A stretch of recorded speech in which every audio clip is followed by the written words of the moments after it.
আমার মা কোথায়? কার এত বড় সাহস আমার মাকে বন্দি করে রাখে?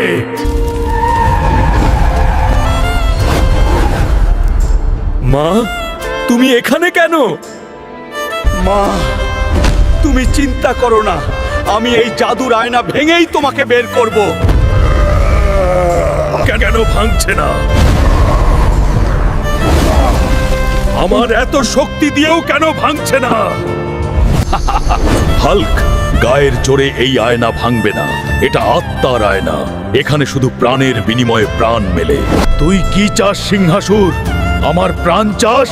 নিয়ে নে, কিন্তু আমার মাকে ছেড়ে দে। তোর প্রাণ দিয়ে আমি কি করব? আমার চাই তোর ওই সবুজ শক্তি। তুই যদি তোর সব শক্তি আমাকে দিয়ে চিরকালের জন্য সাধারণ দুর্বল মানুষ হয়ে যাস, তবেই তোর মা মুক্তি পাবে। রাজি? মায়ের জন্য আমি 1000 বার শক্তি হারাতে রাজি। নে সিংহাসুর, নিয়ে নে আমার শক্তি।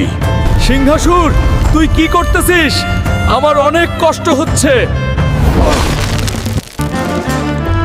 আমি আমার কথা রেখেছি, এবার মাকে ছেড়ে দে। বোকা হাল্ক, আমি তোকে মিথ্যা বলেছি।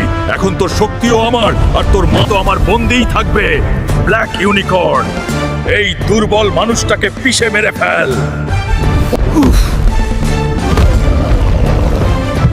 প্রতারক, তুই কথা দিয়ে কথা রাখিসনি। দেখ হাল্ক, আজ তুই কত অসহায়। তোর সেই গর্জন কোথায়? কেউ তোকে বাঁচাতে আসবে না। তুই ঠিক বলেছিস সিংহাসুর, আমার গায়ের শক্তি শেষ। কিন্তু তুই জানিস না আমার আসল শক্তি কারা? বন্ধুরা, আমার শরীর ভেঙে গেছে, কিন্তু আমার মনোবল ভাঙেনি। আজ হাল্কের গায়ের জোর নেই, কিন্তু তোমাদের সাবস্ক্রাইব আর লাইকের জোর আছে। বন্ধুরা, তোমরা এখনই লাইক অ্যান্ড সাবস্ক্রাইব বাটনে চাপ দিয়ে আমাকে গোল্ডেন পাওয়ার পাঠিয়ে দাও।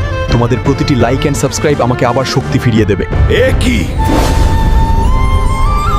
এর শক্তি বাড়ছে কি করে? খেলা তো এখন শুরু হবে সিংহাসুর। বন্ধুরা, পরের পর্বে দেখবে তোমাদের দেওয়া শক্তিতে আমি কিভাবে সিংহাসুরকে ছিঁড়ে ফেলি। সাথে থেকো।